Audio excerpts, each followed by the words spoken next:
Hello everyone, welcome back to literature people. मैं मधु पांडे। आज हम लोग देखने वाले हैं रिसीव्ड प्रोनाउंसिएशन के बारे में, आरपी जिसे कहते हैं। ओके, तो शुरू करते हैं। आरपी एक तरीके का एक्सेंट है ब्रिटिश इंग्लिश का, जिसको स्टैंडर्ड प्रोनाउंसिएशन माना जाता है, जिसको बहुत कम लोग यूज़ करते हैं ब्रिटिश पॉपुलेशन के। इसको आरपी को बहुत प्रेस्टीज माना जाता है, मतलब हाई क्लास के लोग बोलते हैं ये इंग्लिश रिसीव्ड प्रोनाउंसिएशन। और ये जो टाइप है, जो इंग्लिश के लर्नर्स हैं, फॉरनर हैं, जो उनको यही सिखाया जाता है। जो प्रोनाउंसिएशन होता है वो आरपी स्टैंडर्ड यही होता है, तो यही सिखाया जाता है। हमारे में भी जो वॉवल्स वगैरह दिए हुए हैं, कॉन्सोनेंट्स दिए हैं, तो वो सब इसी पे ही बेस्ड होते हैं ना, इसका प्रोनाउंसिएशन कैसा होगा। कॉन्सोनेंट्स, फोनेटिक्स, फोनोलॉजी पे बहुत वीडियोस बनाए हैं मैंने, तो देख लेना। आरपी को एसोसिएट किया जाता है वेल्थ, प्रिविलेज और पावर से। इसको रॉयल फैमिली के लोग, आर्मी ऑफिसर्स, ऑक्सफोर्ड एकेडमिक्स और बीबीसी के रीडर्स के द्वारा यूज़ किया जाता है। जो अपर क्लास है ब्रिटिश सोसाइटी का, वो यूज़ करते हैं। इसकी हम डेफिनेशन देखें तो the standard form of British English pronunciation based on educated speech in southern England, widely accepted as a standard elsewhere. पर इसकी डेफिनेशन पे काफ़ी आर्ग्यूमेंट्स हैं, काफ़ी इश्यूज हैं कि इतनी सही है। आरपी जो है वो एक्सेंट है, तो आरपी की जो स्टडी है वो प्रोनाउंसिएशन से रिलेटेड होती है। अभी जैसे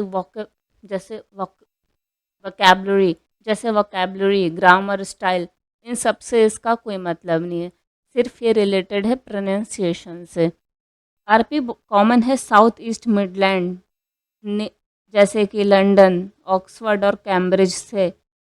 RP has most in common with the dialects of south east Midlands, namely London, Oxford and Cambridge.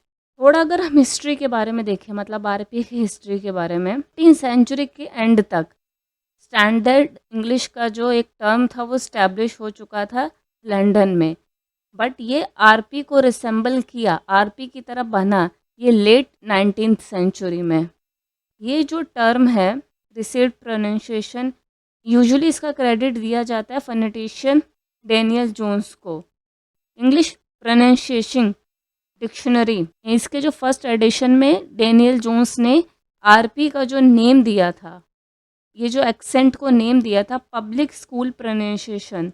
इसी बुक के सेकंड एडिशन में, जो कि 1926 में पब्लिश हुई थी, तो इन्होंने क्या लिखा था, in what follows I call it received pronunciation for want of a better term.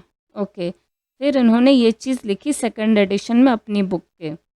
और इसी तरीके के और भी टर्म्स आए, जैसे रिसीव्ड स्टैंडर्ड, जिसको दिया था हेनरी सीके ने 1927 में। और जो पहले के फोनेटिशियन थे पुराने, अलेक्जेंडर जॉन इल्स, इन्होंने दोनों टर्म्स को यूज़ किया, रिसीव्ड प्रोनाउंसिएशन को, रिसीव्ड स्टैंडर्ड को, एक्सचेंज कर करके, इंटरचेंज कर करके। इन्होंने क्या डेफिनेशन दी अलेक्जेंडर जॉन इल्स ने, there is no such thing as a uniform educated pronunciation of English, and RP and RS is a variable quantity differing from individual to individual, although all its varieties are received, understood and mainly unnoticed. Fowler's modern English usage के according 1965 में, the correct term is the received pronunciation. The word received conveys its original meaning of accepted or approved, as in received wisdom.